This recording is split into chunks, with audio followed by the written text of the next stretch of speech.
Hey, what is up guys? GuitarRock here. Welcome back to another Nikke Goddess of Victory video. Alright, so earlier today we got some pulls for Tia. Got pretty lucky with her, not gonna lie. But hey, let's talk a little bit about some issues that I've discovered after testing out Tia and Naga in the same team. A couple of things that a lot of players might have overlooked, and also my honest opinions regarding where they stand right now in the meta.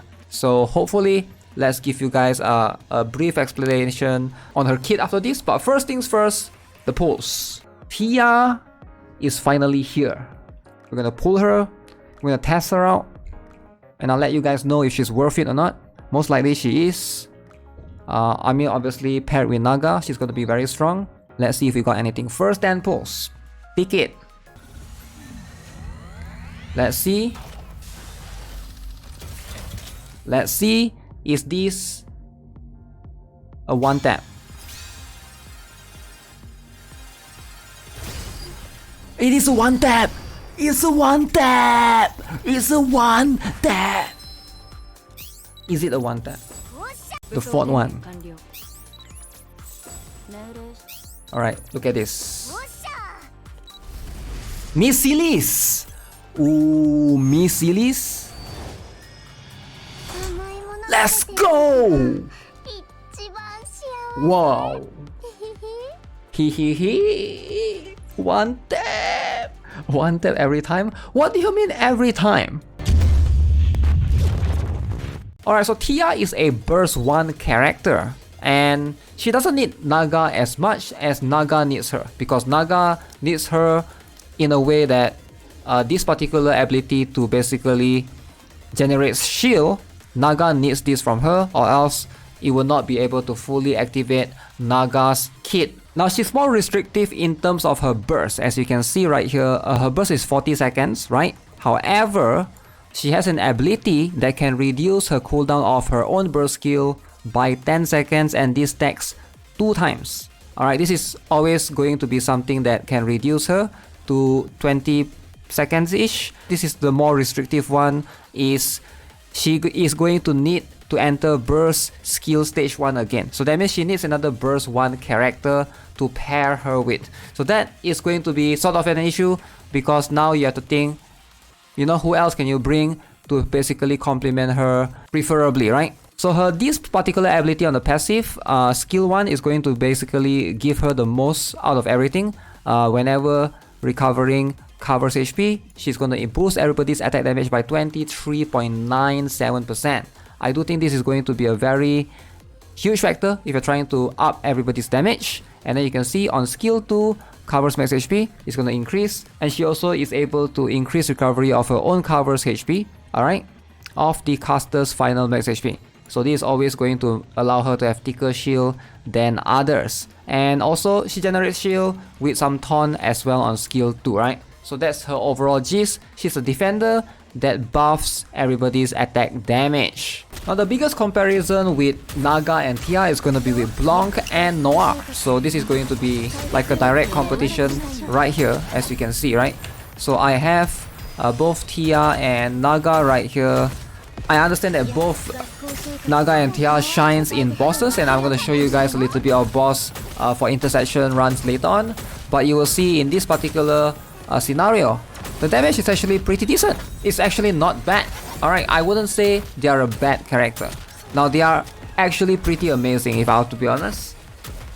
Right now, all the skills are at 555 in terms of the skill level, and they are able to almost catch up with Blanc and Noir's damage in terms of the overall total damage. However, there's a couple of issues that I can talk about right now. Number one is the healing provided is not enough. You can see right now with my Scarlet, she's barely at full HP. Alright, with Tia and Naga, we lack the heal. Alright, Blanc and Noir, you know, they will be able to consistently heal my Scarlet to full, and not even mention A2, right? But if you have Tia and Naga, you are trying to put them together with either A2 or Scarlet, you can see the healing is a bit lacking. So that's something to consider. So now you can see total damage 257 million. This is going to be with Tia and Naga, and my best damage was with Blanc and Noir, exact same comp. Okay, so now let's show you guys the boss's damage, and we're gonna talk about it right there. I will need to control Modernia and aim at the core, because the AI don't really aim the core. So this boss has core in the middle, so that's where I'm aiming. Trying to constantly aim the core.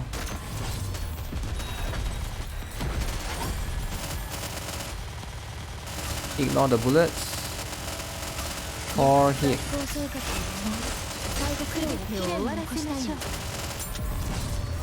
My Tia died. Alright, we can compare Blacksmith. I think Blacksmith is a good boss to compare. So we took 49 seconds for that. Blanc and Nor. Can we beat the time though? This is the closest that I can get it to. But I have to shoot bullets for this one because when I use Tia and Naga, I don't have to shoot bullets. So I'm guessing we waste more time here. Tia can tank better. True, Tia can tank better.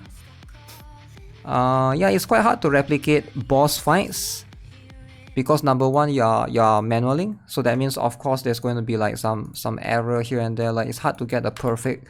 This one is 49 seconds. This one is 48 seconds. Again, it's based on timer. Which one can beat the boss faster? Nora and Blanc, I was shooting the bullets, while this one I was taking hits to the face and I wasn't wasting time. I was focusing the core all the way. You get what I'm saying? So Scarlet did more here. Scarlet did less here, slightly less. This could be the difference in because Scarlet was slicing the bullets as well. As you can see, the main difference is going to be Noir and Tia's damage, right? So Tia is a defender, so obviously she's not for damage. Blanc also deals less, but Naga doesn't. Naga is going to win against Blanc for sure. Doroti, about the same. Modernia did way more here because she activated her burst, right? So when I use this Noir team, Noir is the one that activated her burst, so there's that as well.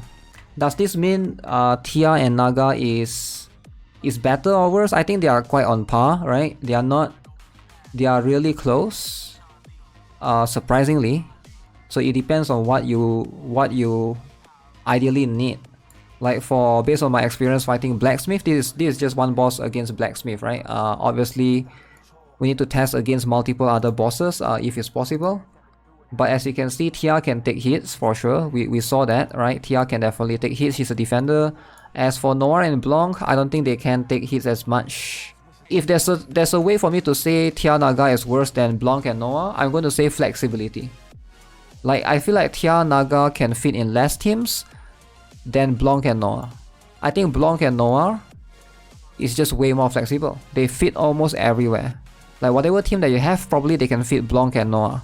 But Tia and Naga, because they need one more burst one, right? You can't bring as 3 burst 3. So it relies on the burst one. So right now Doroti Lita, I guess, is the best burst one. It does feels a little bit restrictive for the timing. It might not be that bad of a deal, that big of a deal if you have Doroti, which I think a lot of people have, right? Like because I mean there are some new players as well. New players might not have Doroti because you might have not joined during the Doroti banner. Now I did get asked a very important question earlier today, right? Why Doroti over Lita? Doroti is the best pair with Tia and Naga right now because damage. You're gonna lack the damage because you're not bringing another burst 3. That's going to be one of the issue. Number 2, you cannot put Lita with Tia and Naga together. I mean, you can, but you ideally don't want to. Now let me explain why. This is something that I think people might have overlooked as well, right? So in terms of building teams for your solo raids or your union raids, you want each team to have a very important role. For example, you don't want to bring 2 healers, ideally. It doesn't make sense. So Lita and Tia fulfill a very unique role in terms of they are one of the few Nikkes that can repair cover. Alright, so if you guys are not aware, she can recover the cover's HP, and so does Tia. If you are tackling like a union raids, you want to split them up in both separate teams. You don't put them together because there's not many Nikke that can do this, right? Putting them together, that means you're compromising your other teams. So ideally, Litter and Tia doesn't really go well together because of that reason alone, right? So Doroti is going to be a very dominant option right now. Based on what I can see, a lot of other options just falls off. Alright, maybe Pepper, but then again, you know, if you are bringing in one healer alongside with Naga that supposedly can heal a little bit already, I'm not sure how efficient that is as well. So it does, all of these small little things does make it that Tia and Naga is an inferior version of Blanc and Noir. Now that's just what I feel overall. Like for me, I have almost all the Nikkes in the game, right? But if you are a new player, you know, that's going to be a bigger issue for people who don't have a lot of Nikkes laying around, right? Not everybody pull for every single banner, and that's something that you have to decide if Tia and Naga is going to be good for you.